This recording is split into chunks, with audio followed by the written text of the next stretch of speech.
Hello guys. So today आज हम पढ़ेंगे एक पोएम जो कि किसने लिखी, एमिली डिक्सन ने। पोएम का नाम है I measure every grief I met. So as you know ये जो पोएम है ये 10 पैराग्राफ है इसमें, एंड हर एक स्टैंजा जो है आपका इसमें 4 लाइन्स कंटेन है। ठीक है, तो चलिए हम आगे स्टार्ट करते हैं अपनी video. So the first paragraph is I measure every grief I meet with narrow probing eyes. I wonder if it waits like mine or has an easier size. So first stanza में क्या है, the speaker looks at other people's grief and compare it to her own. तो पहले का जो paragraph उसमें क्या कह रही है हमारी पोएट कि वो अपने दुख के साथ दूसरों के दुख कंपेयर कर रही है। और क्या कहती है, शी वंडर इफ़ देयर सोरो इज़ लाइटर और ईजियर देन हर्स। तो क्या देख रही है कि उसके दुख से बाकियों के दुख को कंपेयर करे कि ज़्यादा है या कम है। ठीक है, तो पहला पैराग्राफ में हमने क्या देखा कि वो अपने दुख को नाप रही है, कंपेयर कर रही है दूसरों के साथ। Okay, so now the second stanza is I wonder if they bore it long or did it just begin. I could not tell the date of mine, it feels so old a pain. तो second stanza में हम क्या देख रहे हैं, वो question कर रही है दूसरों से। She questions if others have suffered for a long time और जस्ट रिसेंटली। लाइक क्या पूछ रही है, वो क्या बताना चाह रही है या क्या बोलना चाहती है कि वो क्वेश्चन कर रही है कि उसका जो दर्द है वो तो वैसे बहुत पुराना है। ठीक है, उसको याद भी नहीं है कि उसका दर्द कब उसको शुरू हुआ, उसका जो दुख है वो कब से स्टार्ट हुआ उसको याद भी नहीं है। बट वो दूसरों से पूछ रही है कि क्या वो भी जो दुख है उनके जीवन में वो बहुत टाइम से उनके साथ है ये दुख, या फिर बस अभी अभी रिसेंटली उनके साथ ये दुख जुड़ा है। ठीक है, सो नेक्स्ट थर्ड स्टैंजा में हम क्या देख रहे हैं, I wonder if it hurts to live and if they have to try and whether could they choose between it would not be to die. तो थर्ड स्टैंजा में हम क्या देख रहे हैं, she thinks about how painful life is. तो third paragraph में हम क्या देख रहे हैं कि वो सोच रही है कि लाइफ जो है वो कितना पेनफुल हो सकता है, वो सोच रही है। She wonder if other feel like choosing death over living with pain. तो वो सोच रही है कि बाकी जो पीपल है क्या वो कभी सोचते हैं कि इस दुख से उभरना ज़्यादा बेटर है, इस दर्द के साथ रहने से अच्छा है कि हम मौत को गले लगा दें। ठीक है, तो थर्ड पैराग्राफ में क्या है, वो दर्द के बारे में बता रही है कि लोगों के लाइफ में इतना पेन है तो क्या उन्होंने इस पेन से छुटकारा पाने के लिए कभी डेथ के बारे में सोचा है।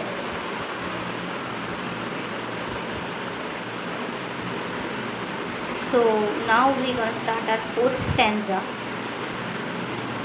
So क्या है यहाँ पे, I note that some gone patient long at length renew their smile, an imitation of a light that has so little oil.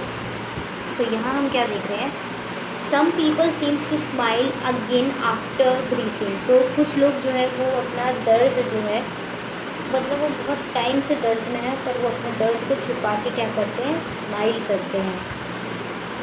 और क्या बता रही हैं यहाँ पे, but their smile seem fake or weak like a dim light about to go out. तो last में वो क्या कहते हैं कि इनकी ये जो स्माइल है वो अपना दुख छुपा के वो स्माइल तो कर रहे हैं पर ये जो स्माइल जो है वो इतनी फेक लगती है, मानो कि ऐसा लग रहा है कि एक बहुत ही धीमी रोशनी है जो कि बिल्कुल ये भी बुझने वाली है। ठीक है, तो फोर्थ स्टैंजा आई होप आप समझ गए होंगे। नाउ लेट्स आगे बिगिन करते हैं हम। तो हमारा फिफ्थ स्टैंजा है, I wonder if when years have piled some thousands on the harm that hurt them early such a lapse could give them any warm. So fifth stanza में हम क्या देख रहे हैं, she wonders if people ever truly heal after years of grief. तो क्या कह रही है फिफ्थ स्टैंजा में कि क्या सही में लोग जो है या हम जो सुनते हैं कि टाइम के साथ साथ आपका दुख दर्द जो है वो हील हो जाता है। तो क्या ऐसा सही में होता है, या हमारा दुख जो है वो टाइम के साथ साथ हील हो जाता है, या फिर वो एज इट इज़ वैसे ही दुख जो है रह जाता है। ठीक है, तो 5th स्टैंजा ये था। नाउ आगे बढ़ते हैं। 6th स्टैंजा हमारा क्या है? Or would they go on aching still through centuries of nerve enlightened to a larger pain in contrast with love. तो 6th स्टैंजा में हम क्या देख रहे हैं? That may be the pain nerve fades and stage in the nerves. तो वो क्या कह रही है कि जो दर्द जो है वो शायद चला जाता होगा, मतलब कुछ टाइम के लिए दर्द जो है वो चला जाता है, बट ये जो दर्द जो है वो हमारे नर्व्स में रहता है। हम मेंटली उस दर्द के साथ रहते हैं। फिज़िकली हम चाहे लोगों को दिखाएं, ऊपरी दिखावा कर सकते कि नहीं हमें कोई पेन नहीं है, बट जो पेन जो है ये आपके नर्व्स में रहता है। लाइक मेंटली आपके साथ ये पेन जो है रहता है। Grief becomes clearer when we compare it to lost love और जॉय। तो ये जो हमारा दुख जो है ये और ज़्यादा उभर के और ज़्यादा क्लियर हमें कब पता चलता है, जब हम कंपेयर करते हैं कि कोई हमारा प्यार या फिर हमारी खुशियाँ जो है वो हमसे दूर हो गई है, तो हमारा ये जो दर्द जो है ये और हमें अच्छे से उभर के दिखता है। ठीक है, नाउ हम अब आगे स्टार्ट करते हैं हमारा 7th stanza, which is the grieve are many I am told there in the various cause death is but one and comes but once and only names the eyes. तो 7th stanza में क्या कह रहे हैं कि many people grieve for different reasons. तो हर किसी व्यक्ति का अलग अलग रीज़न होता है दुख में रहने का। ठीक है, death is just one cause and it only ends physical life. तो क्या कह रहे हैं, अगर डेथ जो है वो एक ज़रिया है, अगर किसी की डेथ हो जाती है तो वो सिर्फ फिज़िकली उसकी लाइफ ख़त्म होती है। ठीक है, डेथ क्या करती है, फिज़िकली उसकी लाइफ ले लेती है बस। तो 7th स्टैंजा में क्या था कि हमने क्या देखा कि वो बोल रही है, पोएट जो है वो क्या कह रही है कि अलग अलग लोगों का ग्रीफ जो है, अलग अलग लोगों का अलग अलग तरीके का रीज़न है दुख में रहने का, और डेथ जो है वो एक फिज़िकल कॉज है जिसकी वजह से आपका डेथ जो है डेथ जो है वो क्या करेगा, वो आपसे आपका दर्द ले लेगा। अगर आप मर जाओगे तो आपका जो दर्द है, आपका जो पेन है वो फिज़िकली लाइफ से कॉन हो जाएगा। ओके, सो अब हम बढ़ते हैं आगे 8th स्टैंजा की तरफ। तो 8th स्टैंजा में क्या है? There is grief of want and grief of cold, a sort they call despair, there is banishment from native eyes in sight of native air.